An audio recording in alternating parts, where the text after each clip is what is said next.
Bismillahirrahmanirrahim. Alhamdulillahirabbil alamin. Wassalatu wassalamu ala Rasulillah. Allahumma inna nasta'inuka wa nastaghfiruka wa nastahdika wa nu'minu bika wa natawakkalu 'alaika wa nusni 'alal khaira kullah. Baik, insya-Allah kita akan sambung pada sirah Nabawiyah, membedah satu kitab yang utama. Yang utamanya adalah kitab Sirah Rahiqul Maktum. Jadi kitab-kitab yang lain tu adalah suplemen, tambahan-tambahan. Kita bukan nak fokus kepada fake sirah terutamanya, tapi kita nak kena ada ilmu. Sebab itulah siri-siri yang dibuat, kalau siapa ikut daripada awal siri ni, Ana akan ceritakan tentang ilmu lebih banyak kepada ilmu, supaya kita ada ilmu terhadap sirah ni dan juga kronologi. Dan kita akan dapat bedah-bedah fake ni banyak dalam usrah dan juga naduah masing-masing lah, insya-Allah, dalam tarbiyah kita, dalam siri-siri tarbiyah kita. Baik, insya-Allah pada siri yang ke-6 hari ini kita akan masuk peristiwa bermulanya Rasulullah sallallahu alaihi wasallam di Gua Hira. Kalau tengok pada siri yang kelima, siri yang lepas ataupun siri yang semalam, Ana dah ceritakan tentang keadaan yang berlaku Arab Jahiliyah ketika tu. Kerosakan-kerosakan. So kita telah keluarkan detail dalam kitab-kitab Rahiqul Maktum, kerosakan yang berlaku, yang ada beberapa maklumat tambahan kepada kita. Bukan sahaja perempuan yang dibunuh, tetapi ada juga di dalam Al-Quran Allah maktubkan orang Arab Jahiliyah juga membunuh anak yang dapat itu bukan perempuan sahaja, anak lelaki pun dapat. Sebab apa? Sebab faktor kemiskinan.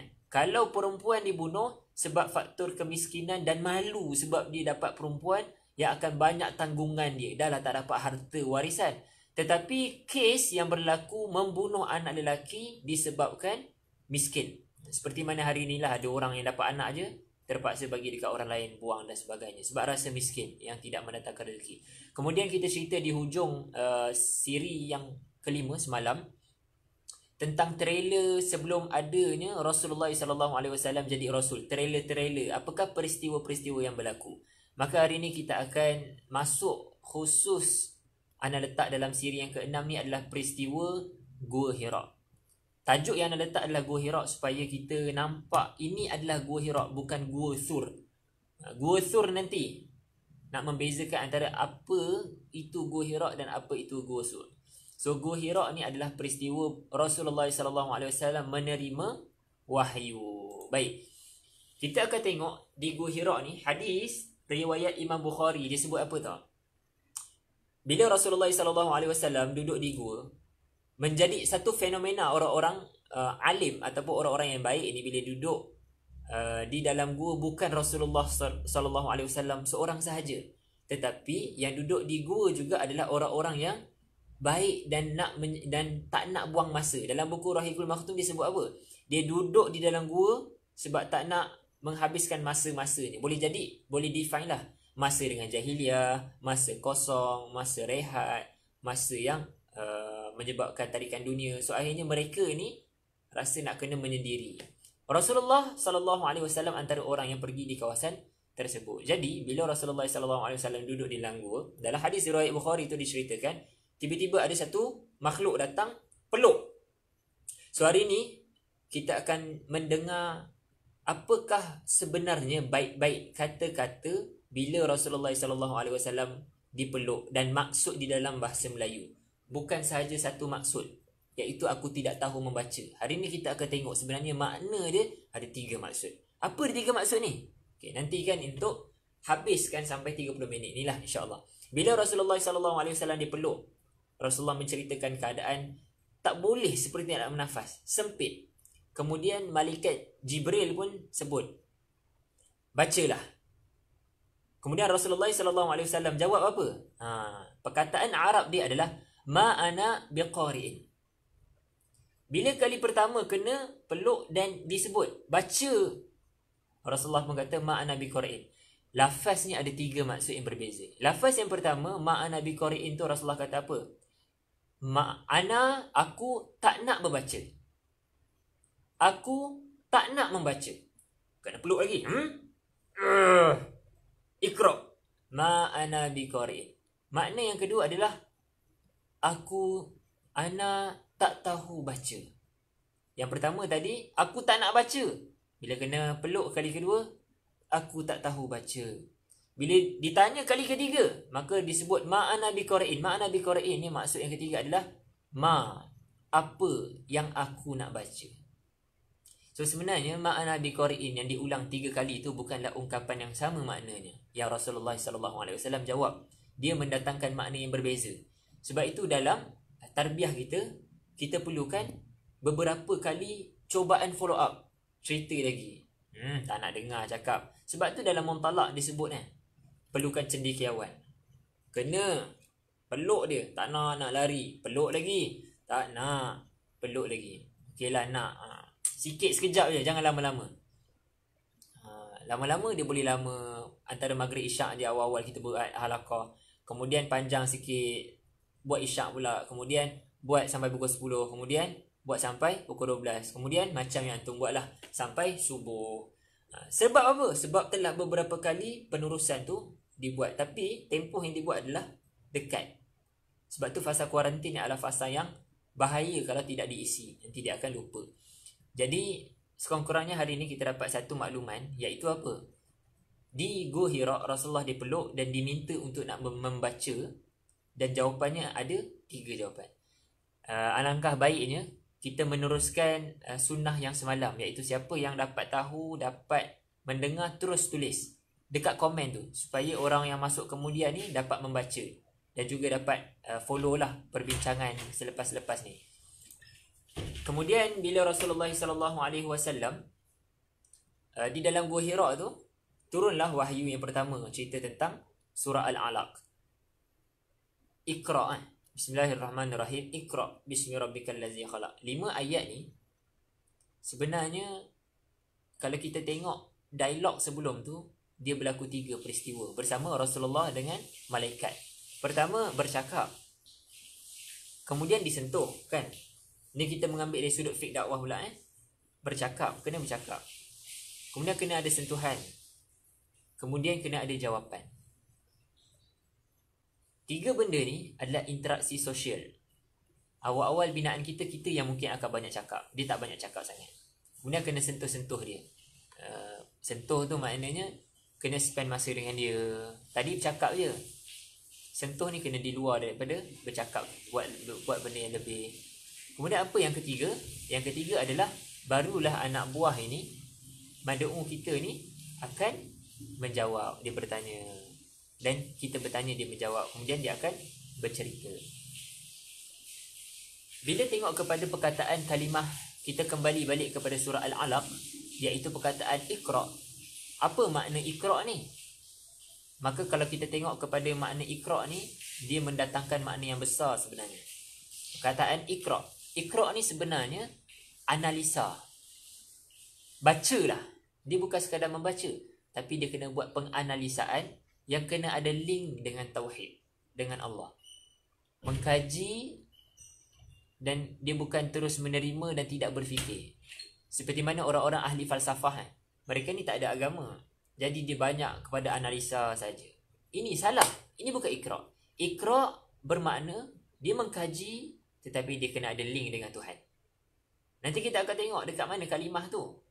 Sebab tu ulama-ulama ni mensyarahkan ayat yang pertama ni, Iqra' bismi rabb. Dia ada kaitan dengan Rabb tu, dengan ketuhanan. Ada pendapat yang kedua bila menceritakan tentang ayat ni. Dia cerita apa? Ayat ni sebenarnya otak manusia ni kena digunakan. Sebab tu dalam tarbiyah kita kadang-kadang kena bertanya. Bukan bertanya, kena betul ke macam ni. Dia kena kritik. Dia kena kritikal, berfikir, bukan follow the flow sahaja. Sehingga kan apa? Gugur kewajipan. Kalau tengok kenapa budak-budak dia tidak boleh untuk nak menjadi imam, tak boleh untuk nak dengar sangat dia punya celoteh dia. Sebab budak-budak ni tidak berfikir. Sehinggalah dia jadi mumayyiz. Belum balik lagi. Bila jadi mumayyiz, dalam mazhab, kita boleh solat di belakang ni, orang yang baligh ni. Sebab dia telah ada syarat mumayyiz. Ada mazhab yang menerima, antaranya mazhab Maliki. Tapi nak ceritanya, kenapakah mumayyiz ni diangkat darjatnya sedikit? Sebab mumayyiz ni dalam bahasa Melayu maksudnya mayyiza, membezakan. Bila mampu membezakan, dia mampu menganalisa. Dia mampu menganalisa, maknanya dia menggunakan otak. Sebab itulah kalau kata Abu Hasan Al-Ash'ari dia sebut apa? Makna al-alaq ni, al-alaq, dia kan alaqah ni, dia perkataan yang berubah. Manusia itu berubah bentuk hingga dia keluarkan daripada air manis, ketul darah, lepas tu daging, kemudian jadi tulang. So benda tu sifat al-alaq ni dia akan merubah. Manusia daripada tak berfikir kemudian mula berfikir, kemudian fikir banyak lagi. So sebab itulah diceritakan dalam surah ini, wahyu yang pertama ni, kita kena berfikir menggunakan otak. Sebab dia sifat daripada kita tidak berfikir menjadi berfikir. Seperti mana Umar Al-Khattab yang kita ceritakan semalam. Umar Al-Khattab sebelum masuk Islam, dia sendiri buat berhala dan makan berhala dia. Dia buat kurma, lapar dia makan. Sehinggalah Islam datang, dia dapat bezakan benda tu salah. Dan dia menjadi orang yang dapat gelaran Al-Faruq.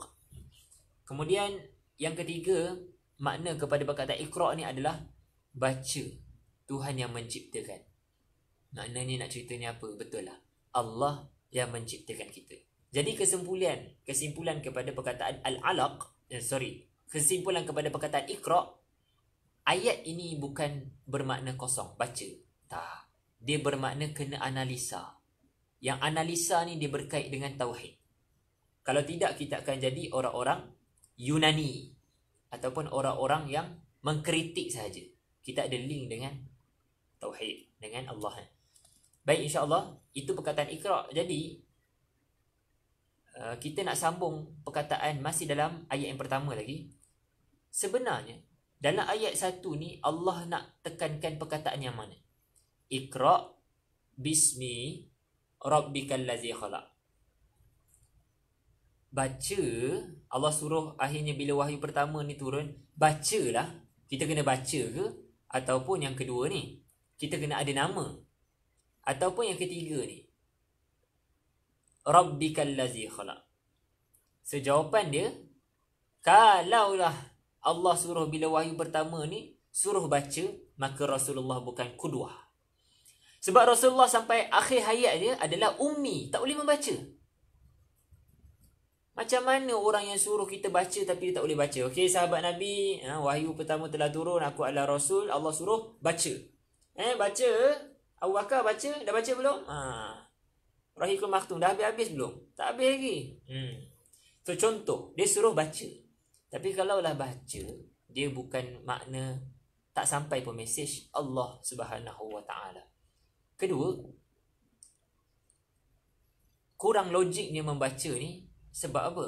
Sebab bila wahyu pertama ni turun, berapa ramai orang yang setelah Rasulullah balik ke Mekah tu, akhirnya mereka semangat untuk nak baca, nak belajar. Oh, dalam Islam ni dia suruh kita belajar, baca.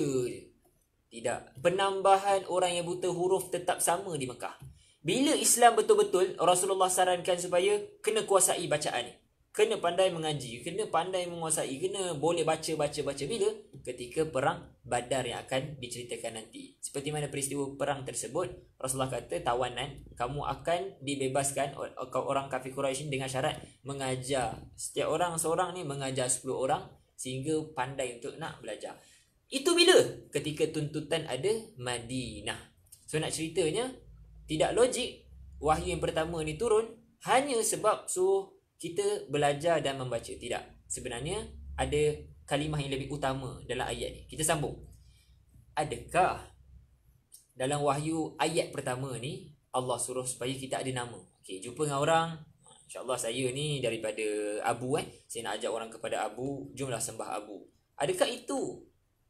Bawa je nama lain. Orang lain pula bawa ni perkataan ni. Bawa orang kepada persatuan, kepada NGO, kepada kelab, kepada parti, kepada badan, kepada diri sendiri, kepada tangan, kaki, mata, semua. Adakah wahyu yang pertama ni turun supaya mengajak orang dan membesarkan orang kepada nama? So jawapannya juga tidak. Sebab Rasulullah SAW tidak memberitahu kepada sahabat Nabi ini adalah agama Islam. Sehinggalah ayat yang terakhir yang turun dalam surah Al-Ma'idah. A'udzubillahi minasyaitonir rajim. Al-yawma akmaltu lakum dinakum wa atmamtu 'alaikum ni'mati wa raditu lakumul Islam. Islam Madinah. Barulah sahabat Nabi tahu, oh selama ni adin kita adalah Islam. Bila tu diceritakan? Di hujung. Nak wafatnya Rasulullah barulah diorang tahu jenama ni. Sebab tu yang penting tu isi. Dalam wahyu yang pertama ni Allah nak memasukkan isi. So isi tu dekat mana? Iqra bismi rabbikal ladzi khalaq. Iaitu apa? Tuhan yang menciptakan. Rabb ni dia membawa maksud mencipta. Rabb allazi khalaq, menciptakan, pencipta yang menciptakan. So nak ceritanya bila kita kata Allah yang menciptakan kita, jadi kita diciptakan untuk apa? Untuk buat tujuan hidup. Ibadah khalifah. Jadi kita kena buat itu yang Allah minta. So wahyu yang pertama ni Allah sedang memasang mindset kepada Rasulullah SAW tentang tujuan hidup. Ya, itulah maksud daripada wahyu pertama. Kita kena pasangkan mindset tujuan hidup ni untuk apa. Sehingga Rasulullah SAW keluar daripada Gua Hira dengan keadaan apa? Tahu nak buat apa. Sebab dia tahu dah the purpose. Tujuan hidup ni untuk nak buat apa. Sebab tu bila wahyu yang kedua turun, oh caranya macam ni. Wahyu yang pertama adalah, oh nak buat ni. Nampak why. Benda yang nak buat tu. Turun wahyu kedua, oh caranya macam ni. Sebab tu bila kita tengok sirah, maka kita akan nampaklah benda yang sebenarnya. So bila kita tengok kepada yang seterusnya, bila Rasulullah SAW dapat wahyu yang pertama ni, dia rasa apa sebenarnya? So bila balik, dia rupanya dalam keadaan getar, terkejut. Sebab benda ni first yang berlaku dalam hidup. Ibaratnya orang yang baru dapat ISK. Sebelum tu masuk universiti, semangat, nak dapat faflat, nak jadi doktor, engineer. Tiba-tiba dapat je tujuan hidup. Oh God, what happened to this world? So kita ibaratnya dah lupa apa. Nak ceritanya apa? Sebab kita baru dapat benda yang besar. Seperti mana Rasulullah SAW dapat benda yang besar kot. The purpose, tujuan hidup ni. Bahkan lebih dahsyat sebab ada makhluk yang memeluk dia. Kan bila kita dapat tarbiyah kan, ada abang yang kepung kita. Jangan balik. Dia orang cuba untuk nak bagi kita stay 3 hari kan. Sebab ibaratnya macam tu lah nak ceritanya. Kena. So akhirnya bila Rasulullah SAW balik bertemu dengan isterinya Khadijah, maka Rasulullah sebut apa kepada Khadijah? Zambiluni. Kan baik kan? Perkataannya halus kan? Selimutilah aku, selimutkan aku. Kemudian dengan tenang, setelah beberapa ketika Rasulullah SAW panggil Khadijah dan ceritakan peristiwa ni. Maka Rasulullah SAW, dia bila dipeluk tu dia risau 3 perkara. Ibn Hajar al-Asqalani dia syarah apa yang dimaksudkan 3 perkara tu. Bila dia peluk, yang Rasulullah terfikir. Pertama, Nabi nak mati. Sebab kena peluk tu sampai rasa nak mati. Tujuan hidup yang dirasakan, tak tahulah berat ke macam mana, tapi nak mati. Kedua, Rasulullah kesakitan. Okey, ni logik. Mungkinlah kena kepit tu sebab nak rasa sampai sakit kan. Ketiga, Rasulullah kena sihir. Ibn Hajar al-Asqalani dia kata dia tolak yang ketiga ni sebab tak ada kaitan pun. Tak mungkin dia kena sihir. Lagi kalau kita boleh tengok respon balas. Tengoklah zaujah dia. Zaujah kepada Rasulullah SAW, Khadijah ni, dia menjawab apa bila si suami ni tak tenang. Dia kata apa? Tak mungkin. Tuhan nak hina kamu. Engkau ni memuliakan tetamu. Engkau ni menghubungkan silaturahim. Engkau ni bantu orang yang ada hajat. Macam orang nak usrah, nak tarbiyah. Yang tarbiyah kita akan cater, akan sungguh-sungguh bina orang tu, cari orang tu, jangan lepaskan dia. Seperti mana kita bedah dalam kawaid dakwah yang setiap pagi Akhi Adam Effendi akan ceritakan tentang masalah yang biasa berlaku tu. Iaitu ketiga, kita melambatkan. So jangan lambatkan. Sebab tu nak cepatkan, kita kena belajar apa yang Azra pula cerita di sesi petang, iaitu kena buat DF. So bila DF dia akan mencepatkan. Nampak? Ana menyokong kepada dua-dua tu kena bagi pesan sikit. Tapi nak ceritanya bila Rasulullah SAW mendengar kata-kata daripada Khadijah. Khadijah kata apa? Dia sambung lagi.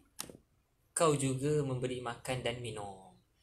Jawapan Khadijah ni dia buat-buat ke? Tidak. Dia spontan. Nak ceritanya Khadijah selama hidup dengan Rasulullah SAW tidak nampak kesalahan dan dosa barangkali. Apa yang jawapan dia ceritakan tu, itulah hasil didikan Rasulullah SAW bila bersama dengan keluarga Muslim.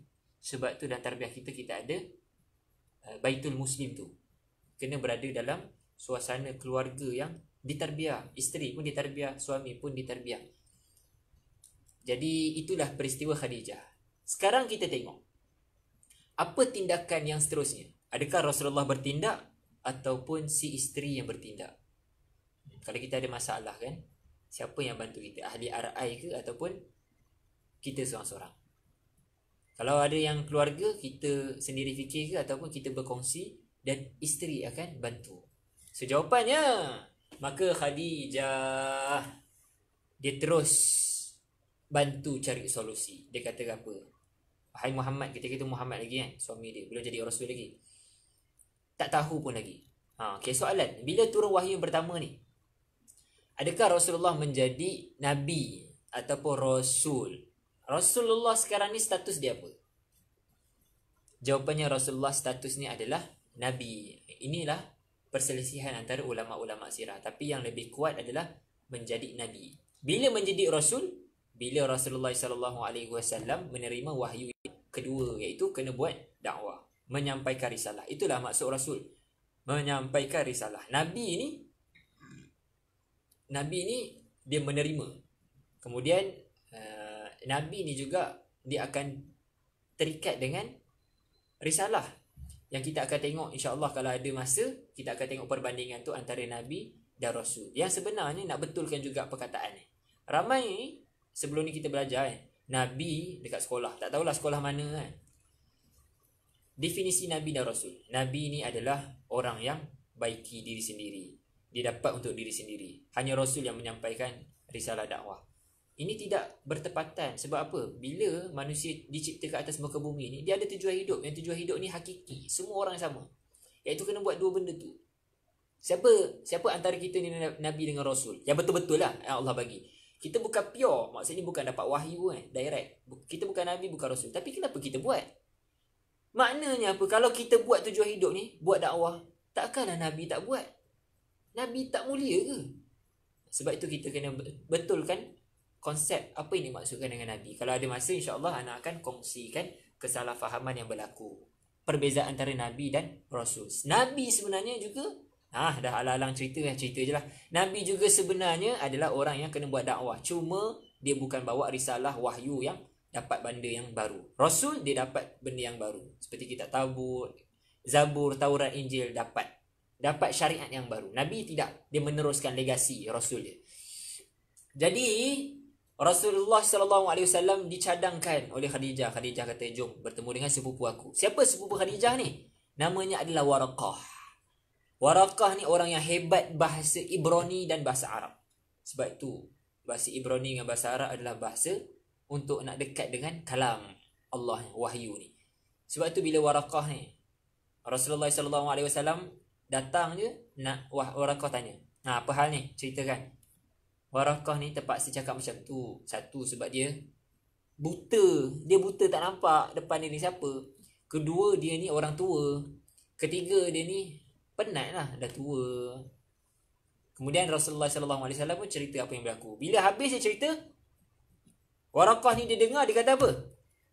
Itu namus. Itulah dahulu yang berlaku ke atas Nabi Musa. Kemudian dia sambung lagi, dia kata apa?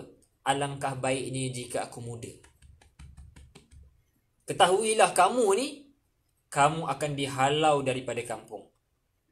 Engkau ni akan ditentang. Sama seperti namus yang dan lain-lain sebelum ni. Kalaulah hari itu. Hari apa? Hari yang akan dipulaukan, ditentang. Aku masih hidup, nescaya aku akan bantu kamu. Jadi nak ceritanya, bila dalam keadaan lemah ni, Waraqah ni, dia tidak mendatangkan penyelesaian pun lagi. Dia kata apa? Dia support. Dia bagi semangat. Sebab tu kadang-kadang kalau ada ikhwah mengadu masalah, mungkin kita tak rasa, alamak, apa yang jawapan ni, anak tak tahu nak jawapan. Tapi kita kata, sabar ujian hantar ni sama seperti orang-orang terdahulu. Ingat Allah bersama dengan kita. Hantar ada Allah kan, mana Allah hantar. So bila kita walaupun tak dapat penyelesaian, kita akan dapat Mindset. So Waraqah sedang membina mindset kepada Rasulullah sallallahu alaihi wasallam. Mindset. Sebab tu sebenarnya mindset ni penting. Mindset lebih kuat daripada sakit fizikal. Bila mindset ni kuat, jiwa ni kuat, dia akan menongkah arus benda yang berat dan benda yang sukar di hadapan. Dia akan melongkah. Seperti mana orang yang boleh stay up untuk esok nak exam, dia akan buat apa sahaja. Bila orang sentuh sikit je, dia akan terus terbangun dan masuk tandas nak mandi. Nak ceritanya sebab apa? Sebab dia ada mindset. So mindset akan mengubah. Islam, dia membina kat sini. Dia masukkan fikrah. Sebab tu dalam tarbiyah kita membina balik. Nak align-kan balik. Sebab daripada sinilah dia akan menolak orang tu nak beramal.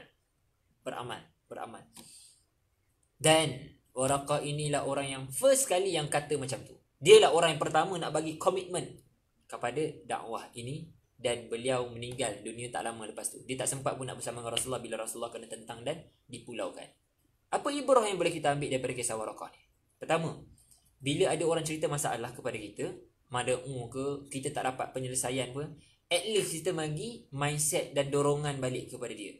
Kedua, bila ditawarkan untuk nak buat dakwah, buat tarbiyah, akhi hantar jadi murabi, akhi hantar nak usrah tak balik, akhi hantar nak menyampai tak, pertama adalah ya. Kemudian barulah tanya, tapi macam mana Tapi nak ceritanya, ambil lah first peluang yang ada seperti mana Waraqah ni. So buat mereka yang belum ada keluarga, carilah seperti Khadijah. Seperti mana Khadijah, dia akan membantu menyelamatkan kita punya kehidupan akhirat, iaitu Baitul Muslim. Buat mereka yang ada keluarga, ambillah yang terbaik peluang dengan zaujah untuk nak. Itulah zaujah yang akan menampung bebanan dakwah ni sama-sama. Seperti mana Imam Asad Al-Banna, tidak dia ceritakan pun tentang isteri dia sangat, sedangkan dia ada 6 orang anak. Tapi di belakangnya ada seorang isteri yang sangat bagus dan sangat kuat yang menjaga tanggungjawab keluarga. Baik, itu saja untuk pengisian pada hari ini. Kalau boleh anda recap balik. Pertama, untuk hari ini kita ceritakan tentang tajuk yang anda letak hari ini, siri ke-6 adalah Gua Hira. Supaya kita dapat bezakan apa yang Gua Hira dan Gua Sur. Gua Hira adalah gua yang Rasulullah menerima wahyu. Kemudian kita tengok juga kalimah yang digunakan oleh malaikat dan Rasulullah SAW menjawab ma'ana biqari itu ada 3 maksud. Tindakan malaikat dia adalah cara nak buat dakwah, DF tu. DF yang betul, DF yang baik adalah kena bercakap, kena sentuh dan kena dapat jawapan. Dan kita juga telah pergi kepada perkataan apakah wahyu pertama ni, penekanan ni kepada Iqra ke, ataupun is nama ke, ataupun kepada Tuhan yang menciptakan. Dan jawapannya ada juga kita telah bincangkan. Dan akhirnya kita tengok kepada peristiwa Khadijah bila Rasulullah SAW pulang, apa tindakan Khadijah yang Khadijah lakukan ke atas suaminya, yang sebenarnya sangat berkait dengan Baitul Muslim yang kita sedang ceritakan. Dan apa mindset bila ada orang cerita masalah yang kita tak mampu untuk nak bagi penyelesaian, maka jadilah seperti Waraqah. Dia memberikan motivasi, dorongan dan mindset. InsyaAllah, wallahu a'lam bisawab. Itu sahaja untuk hari ini yang kita akan sambung pada hari esok untuk kuliah yang berikutnya. Wallahu a'lam bisawab. Assalamualaikum warahmatullahi wabarakatuh.